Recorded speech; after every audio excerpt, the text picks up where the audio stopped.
আসসালামু আলাইকুম। ওয়ালাইকুম আসসালাম ওয়া রাহমাতুল্লাহি ওয়া বারাকাতুহু। আমার জানাই বিষয় হলো যে বড় পীর আব্দুল কাদের জিলানী রহমতুল্লাহ আলাইহির একটি কারামত হলো বরযাত্রী সহ সকল মানুষকে নৌকা সহ জীবিত ফিরিয়ে দিলেন। এই কারামতটি সত্য না মিথ্যা, আল্লাহর ওলিদের কারামত সেই আহ, অস্বীকার করে তার উপরে ফাতোয়া কি? গৌসে আজম বলা যাবে কি যাবে না? গৌসে আজম মানে সবচাইতে বড় সাহায্যকারী। একজন বলছে হুজুর আল্লাহ তো সবচাইতে বড় সাহায্যকারী, তো আমি বললাম না যে যে কোনো জিনিসকে আল্লাহর সাথে মিলাতে গেলে হবে? এই জোরে বলেন হবে? এখানে অনেক আলিম ওলামা আছে। হুজুর যদি বলেন যে এখানে সবচাইতে বড় আলিম সবচাইতে বড় মাওলানা হচ্ছেন হুজুর পীর সাহেব কিবলা মুফতি আজম, সবচাইতে বড় আলিম। তো কেউ যদি বলে কোরআন পাকের মধ্যে তো আল্লাহকে আলিম বলা হয়েছে, তা আপনি আজকের মৌলভী সাহেবকে সবচেয়ে বড় আলিম বলছেন, তো শিরিক হয়ে গেল না? কোরআন পাকে আছে না আনতা মাওলানা ফানসুরনা আলাল কওমিল কাফিরিন, আল্লাহ নিজেকে মাওলানা বলেছেন। তো আচ্ছা বলেন তো কেউ যদি বলে মুর্শিদাবাদের সবচাইতে বড় মাওলানা হচ্ছেন মুফতি সাহেব, আর কেউ যদি বলে আল্লাহ নিজেকে কোরআন পাকে মাওলানা বলেছেন, আর আপনি আপনাদের মুফতি সাহেবকে সবচাইতে বড় মাওলানা বলে দিলেন, তো শিরিক হয়ে গেল না? তো একটা সুস্থ মস্তিষ্কের ব্যক্তি জানে, যাকে আল্লাহ ভালো ব্রেন দিয়েছেন, যে মুর্শিদাবাদের সবচেয়ে বড় মাওলানা বলেছেন, আল্লাহর মোকাবিলায় কেউ বলবে না, কোনো জাহিলও বলবে না। তো তেমনি গৌসে আজম, গৌসিয়াতের ওলিদের মধ্যে একটি মাকাম রয়েছে। ওই মাকামে যারা যারা ফাইজ হন তাদের সবার মধ্যে সবচাইতে বড় হচ্ছেন আব্দুল কাদের জিলানী, তাই তিনাকে বলা হয় গৌসে আজম। কথা বুঝছেন? আল্লাহর মোকাবলাতে নয়, এগুলা ওয়াহাবিদের বেরেন শয়তানের খেলাফত নিয়ে বসে আছে। এখন শয়তান আরাম করছে, কাজ এরাই চালাচ্ছে। আল্লাহ হেদায়েত দান করুক, সকলে পড়েন আল্লাহুম্মা আমিন। এখানে একটি প্রশ্ন এসেছে, উত্তর দিয়ে দেব। খুব সুন্দর প্রশ্ন আছে, আপনাদের কাজে লাগবে। উত্তর দেওয়ার পূর্বে বেশি নয় নারের সালা। এক জায়গাতে আমাকে একটা লোক জিজ্ঞাসা করছেন হুজুরের জামাইয়ের ব্যাপারে, যে হুজুরের জামাইটা বলে ওয়াহাবি, আমরা ওর সামনে যদি ওয়াহাবি চলে যাও, ওর উপর পাও রেখে জমিনে দাফন করে দেবে। মানে হুজুরকে বদনাম করার জন্য। মানে গোটা পশ্চিমবঙ্গে যেখানে মুনাজরা হোক, মুনাজির হিসাবে মুফতি জুবের হোসেন সাহেবকে লাগবে। মালদা জেলায় হোক, দিনাজপুর জেলায় হোক, কলকাতায় হোক, হাওড়াতে হোক, হুগলিতে হোক, যেখানে মুনাজরা হবে, এটা মুর্শিদাবাদের ভাগ্য যে এখানকার লাল মুফতি জুবের সাহেবকে লাগবে। সুবহানাল্লাহ বলে। আর আজ পর্যন্ত যেখানে মুনাজারায় গিয়েছে, আলহামদুলিল্লাহ আমরা চোখে দেখেছি কোন মুনাজারাতে হেরে আসেনি। সুবহানাল্লাহ হবে না? কোন মুনাজারাতে হেরে আসেনি। ইনাকে বদনাম করার জন্য বর্ধমানের সাউকাত লুচ্চার বেটা গোপাল ভাঁড়, নাম শুনেছেন? খাঁটি লুচ্চার বাপ। এ গাধার বেটা নোংরা আবর্জনা কোথায় থেকে চলে এসেছে ক্যাচড়া নিয়ে মায়ের পেট থেকে। এ বলছেন যে উনি নিজের মেয়ের বিয়ে দিয়েছেন ওয়াহাবির সাথে। তোর সাথে তোর বাবার সাথে মুনাজরা করার জন্য যে ওয়াসিম ভাইটাই যথেষ্ট আছে হুজুরের জামাই। কথা বুঝছেন বাবা? তো এইরকম বেঈমান মিথ্যুকদের প্রতি আল্লাহর লানাত। আল্লাহ বলেছেন লানাতাল্লাহি আলাল কাযিবিন, মিথ্যুকদের প্রতি আল্লাহর লানাত। আল্লাহ হিফাজত করুক, সকলে বলেন আল্লাহুম্মা আমিন।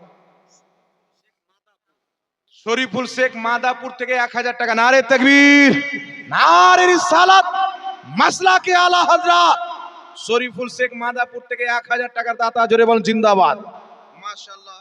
আচ্ছা 3000 টাকা হয়ে গেল ভাই, আর 2000 টাকা দেন মাত্র, আমি ছেড়ে দেব। হ্যাঁ, তাড়াতাড়ি আসেন। চিন্তা করছেন দিব কি দিব না? আমার নবী সাল্লাল্লাহু আলাইহি সাল্লাম বলেছেন। আচ্ছা বলেন তো, নবীর কথার প্রতি আমাদের ঈমান আছে না? আমার নবীর কথা মিথ্যা হতে পারে? এই বাবু, কি নাম?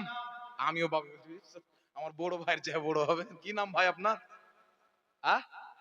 আর 500 টাকা দিবেন না ভাই? পরে দিয়ে দেবেন, একটু লেখান। চিনি, তাই তো বলছি, না চিনলে বলে লাভ আছে? কি নাম আপনার? রবিউল ইসলাম না কি বললো? রবিউল ইসলাম ভাই 500 টাকা দান দিয়েছেন, আল্লাহ কবুল করুক। নারে তাকবীর, নারে রিসালাত, জাযাকাল্লাহু খাইরান ফিদ দারাইন। তো 5 জন কিন্তু হয়নি বাবা। আমি কিন্তু গিয়ে বললাম নসিপুরের এত লোক থাকতে এই 1000 টাকা করে, নসিপুরের একটাও আসেনি এখন, সব বাইরের এসছে, মাদাপুরের এসছেন, আর হুজুরের বাড়িও তো নসিপুরে নাই মনে হয়, না বাহাদুরপুরে, এই গ্রামের কেউ আসেনি।